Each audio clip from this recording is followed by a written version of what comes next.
This is a course for those of you who want to up your executive game by delivering jaw-dropping, powerfully persuasive, audience-engaging presentations. My name is Blair Cook, and I've been a CFO and a corporate director in both public and private companies. Let me begin by asking you a question. What makes for an effective presentation? Ponder this for a moment. I'm sure your brain is already shouting out answers to that question. Keep thinking about it. Let your brain process the idea for a few more seconds, as this will provide us a foundation for today's discussion. Perhaps think of a recent presentation that you found to be particularly effective. What were the elements that contributed to this impression? Let's see if I can read your mind a little bit. Some of you probably identified the speaker as one of the key elements. What was it about the speaker that made them effective? In all likelihood, you were positively influenced by their enthusiasm, their authenticity, their sincerity, their confidence, their credibility, their sense of humor, their optimistic spirit, their poise and command of the audience, ultimately, their ability to connect with you. The speaker is a big part of the equation, but what else? What else makes for an effective presentation? Some of you probably consider the content of the presentation. But what was it specifically about the content that made it effective? All presentations have content. So as you think more about content, you might be thinking more about how the content was presented. Perhaps it was presented at just the right level, neither too high nor too detailed. Perhaps the content was supported with engaging visuals, graphs, images, videos, callouts, conceptual models. Perhaps the content was presented to you as a story that helped you remember the content. Perhaps the presentation made you feel a part of the content in some manner by engaging you in the discussion. So we have the speaker and the content, but what else might be floating around in your thoughts about what makes for an effective presentation? Perhaps some of you identify presentations that moved you in some way. Perhaps it changed your perception. Perhaps it motivated you to take action. There are lots of different elements that go into an effective presentation. Few of these happen by accident. Great speakers design and deliver presentations intentionally using techniques we'll discuss more in this course.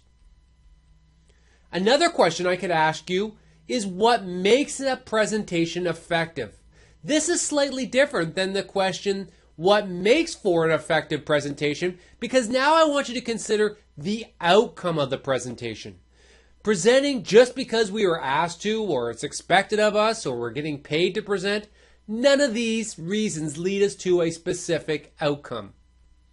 Recall a presentation that you've been to or delivered recently. What was the specific outcome, and was the presentation effective in achieving that outcome? Some presentations you have in mind probably had a very low expectation, perhaps to convey information. Can you in all honesty and with conviction tell me that this outcome has been achieved? And on what basis? This question has been studied to death by researchers, and the statistics are that on average, an audience will only retain 15% of the information presented within 30 days of your presentation. Rather ominous and depressing, isn't it? So that's an issue we need to deal with in this course, improving retention. But back to this idea of outcomes. We often use presentations for other purposes as well.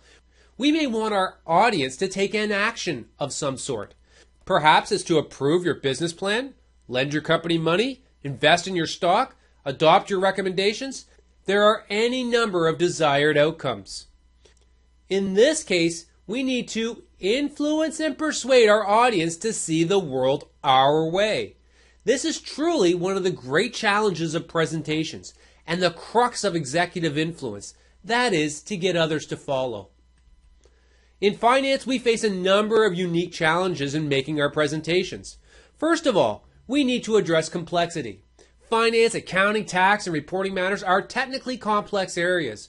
Our challenge is to explain these concepts to audiences that may have different levels of expertise, and in most cases, let's face it, very little. Second, we need to deal with the volume of information. There is so much information that we could communicate. We want to communicate. We feel it's important to communicate. Our challenge is to distill it down, to a level that is both meaningful and insightful. Finally, let's face it, some members of our audience just don't get excited about the numbers and various financial topics as we might. So our challenge is to present information in a way that holds attention, improves retention, and achieves persuasion. This course is about improving your presentation skills so that your next presentation makes an impact. In our first lesson, we're going to discuss the principles of audience engagement, influence, and persuasion. In our second lesson, we're going to tackle planning and outlining our presentations. Do you know why TED Talk presentations are limited to 18 minutes? There are some very good scientific reasons behind this that will change the way you present from now on. In our third lesson, we're going to focus on nailing a great opening. Heck, not just great, fantastic, edge of your seat, a killer opening to get your presentation kicked off right. In our fourth lesson, we tackle the body of the presentation. We will talk about the importance of storytelling and techniques to engage your audience and the qualities that will make your message more sticky. In the fifth lesson, we're going to focus on making our presentations more visual. Did you know you could improve the dire retention statistic from 15% to 65% just by incorporating visuals? That's an amazing 433% improvement that you cannot afford to miss. Imagine if you could hit a golf ball 433% further than you could now. You could drive all the par 5s at your golf club with a 7-iron. In the sixth lesson, we'll look at wrapping up our presentations with pizzazz. Think of the finale of your presentation as a giant bow and handing it back to your audience to consider and act on.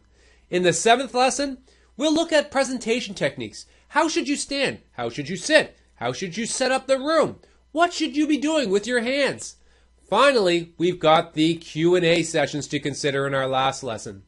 That's a lot to consider for one course, but we've never shied away from a challenge, and nor should you. I hope you'll join me in this little adventure to not only improve your presentation skills, but more importantly, improve your executive presence. Click on the first lesson to begin.